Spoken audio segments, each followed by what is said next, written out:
কি গো, আজকে তো তোমার 3 তারিখ হয়ে গেল। আগামীকাল 4 তারিখ থেকে তোমার তো এসআইআর ফর্ম দেবে। এবার ওটা তো ফিল আপ করতে হবে ঠিকভাবে। কি করি বলো তো? কি করবে? আরে অত চিন্তার কিছু নেই এসআইআর নিয়ে। যাদের 2002 এর ভোটার লিস্টে নাম আছে তাদের কোনো চিন্তারই কারণ নেই। এ বাবা, আমার তো তোমার 2002 এর মধ্যে 18 বছর হয়নি, ভোটার কার্ডও তো হয়নি। কি করবো আমি? আরে তাতেও তুমি উত্তেজিত হয় না, কোনো চিন্তা করো না। তোমার হয়নি তো কি হয়েছে? তোমার মা বাবা কারুর না কারুর তো ভোটার লিস্টে নাম ছিল 2002 এ। হ্যাঁ। তাহলে তোমার ওতে চিন্তা করার কিচ্ছু নেই। তোমার যদি নাম নাও থাকে, তুমি তোমার বাবা মায়ের নাম দিয়ে তুমি ফর্মটা ফিল আপ করতে পারবে। বুঝতে পারলে? তুমি তো বলছো চিন্তার কোনো কারণ নেই। ভেবে দেখেছো ফর্মটা যদি আমি ঠিকভাবে ফিল আপ না করতে পারি, ফর্মটা যদি ক্যান্সেল হয়ে যায়, কি হবে তখন? আরে ফর্মটা অতটাও ডিফিকাল্ট নয়, খুব সহজ ফর্ম। কতটা সহজ আমি তোমাকে দেখিয়ে দিচ্ছি, কিভাবে ফিল আপ করতে হয় সেটাও শিখিয়ে দিচ্ছি। দেখে নাও, আসো ফোনটা দাও। দেখো, প্রথমেই তোমাকে এসআইআর এর একটা ফর্ম দেওয়া হবে ঠিক এই রকম ধরনের, যেখানে এখানে তোমার নাম দেওয়া থাকবে, পার্ট নম্বর, সিরিয়াল নাম্বার সব দেওয়া থাকবে। এখানে কিউআর কোড হয়তো একটা দেওয়া থাকবে। এখানে যেটা গ্যাপ দিয়ে তোমাকে দিতে হবে সেখানে হচ্ছে এখানে একটা ওল্ড ফটো, মানে তোমার আগের যে ভোটার কার্ডের ফটো আছে সেই ফটো একটা এখানে দিতে হবে। আর প্রেজেন্ট কারেন্ট ফটো, মানে তোমাকে একটা নতুন ফটো দিতে হবে যেটা একদম আপডেটেড ফটো, রিসেন্ট ফটো একটা তোমাকে এখানে একটা কালার ফটো অ্যাড করতে হবে। আর তারপরে তোমাকে একটা ফর্ম আছে দিবে, এখানে দেখো ডেট অফ বার্থ TDMY, মানে প্রথমে দেবে ডেট, তারপরে মান্থ, তারপরে ইয়ার। দেওয়ার পর এখানে আধার নাম্বার দেবে। যদি তোমার কাছে আধার কার্ড থাকে তাহলে তুমি আধার নাম্বারটা দেবে, এটা অপশনাল দেওয়া আছে, না থাকলেও অসুবিধা নেই। মোবাইল নাম্বার দেবে, যেই মোবাইল নাম্বারটা তোমার রেজিস্টার মোবাইল নাম্বার সেটাই দেবে। ফাদার নেম দেবে, নিজের বাবার নাম দেবে এখানে। দেওয়ার পর ফাদার গার্জিয়ানের এপিক নাম্বার, মানে হচ্ছে বাবার ভোটার আইডি কার্ডের নাম্বারটা এখানে দেবে। মাদার নেম, এখানে মাদার নেম দেবে। মাদার নেম দেওয়ার পরে মাদার এপিক কার্ড নাম্বার, মানে মায়ের ভোটার কার্ডের যে নাম্বারটা আছে সেটা দেবে।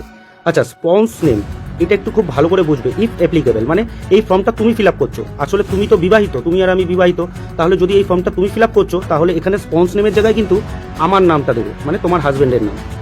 আর এই যে স্পন্স এপিক কার্ডের যে নাম্বারটা সেটা কিন্তু দেবে আমার যে ভোটার কার্ডের নাম্বারটা আছে সেটা এখানে লিখবে। ঠিক আছে, এইবারে আসছি মেন পার্ট।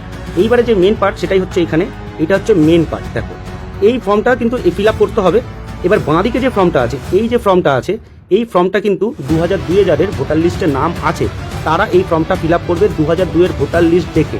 ঠিক আছে, এখানে কি করতে হবে, যেমন আমার নাম আছে 2002 এর ভোটার লিস্টে, তো আমি এখানে ইলেক্টর নেম দেবো, মানে আমার নামটা দেবো। এপিক কার্ডের নাম্বারটা দেবো 2002 এ যেটা ছিল সেই কার্ডের নাম্বারটা দেবো। আচ্ছা, রিলেটিভ নেম, মানে আমার রিলেশনের আমার বাবার নাম দেবো। ঠিক আছে, রিলেশনশিপ দেবো, এখানে বাবার সাথে আমার রিলেশনশিপ ফাদার লিখবো। ডিস্ট্রিক্ট দেবো, স্টেট দেবো। অ্যাকাউন্ট নেম, মানে বিধানসভার নামটা এখানে দিতে হবে সেই 2002 এর লিস্ট অনুযায়ী। অ্যাকাউন্ট নাম্বার, মানে বিধানসভার নাম্বারটা এখানে তুলে দেবো, পার্ট নাম্বার দেবো, সিরিয়াল নাম্বার। আচ্ছা, এটা হয়ে গেল যাদের 2002 এর নাম ছিল ভোটার লিস্টে তাদের। এবার এই পার্টটা দেখো, এই পার্টটা হচ্ছে যাদের 2002 এর নাম নেই বা ছিল না তাদের জন্য এই ফর্মটা ফিল আপ করতে হবে। যেমন তোমার নাম ছিল না, তাহলে তোমাকে কি করতে হবে, এখানে কিন্তু তোমার নামটা লিখবে না, এখানে লিখবে 2002 এ তোমার যেহেতু নাম ছিল না, নিশ্চয়ই তোমার বাবা মা কারুর না কারুর নাম ছিল, যে কোনো একজনের নাম তোমাকে এখানে দিতে হবে। যদি তোমার নাম না থাকে তাহলে তুমি তোমার বাবার নাম দেবে, বাবার নাম নিশ্চয়ই 2002 এর ভোটার লিস্টে ছিল, এখানে তোমার বাবার নাম দিলে। দেওয়ার পরে বাবার যে এপিক কার্ড নাম্বার আছে, মানে বাবার 2002 এর ভোটার লিস্ট অনুযায়ী যে কার্ড নাম্বারটা ছিল ভোটার কার্ডের নাম্বারটা দিলে। আচ্ছা, রিলেটিভ নেম দেবে হচ্ছে বাবার রিলেটিভ নেম দেবে, মানে বাবার নাম দিলে, মানে তোমার দাদু। ঠিক আছে, এখানে রিলেশনশিপ দেবে, বাবাই হবে, মানে বাবার বাবাই হবে, তাহলে এখানে ফাদার লিখবে। সেই অনুযায়ী ডিস্ট্রিক্ট, স্টেট, অ্যাকাউন্ট নেম, মানে সেই বিধানসভার নামটা দেবে। আচ্ছা, সেই বিধানসভা অনুযায়ী সেই বিধানসভার অ্যাকাউন্ট নাম্বারটা দেবে, পার্ট নাম্বার দেবে, সিরিয়াল নাম্বার দেবে। এইভাবে পুরো ফর্মটা ফিল আপ করে জমা দেবে।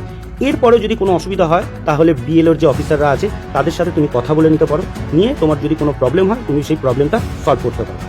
দেখেছো কতটা সহজ? পারবে তো? হ্যাঁ গো, অনেকটাই সহজ। আমি যা ভয় পাচ্ছিলাম। ভয় পাওয়ার কিচ্ছু নেই।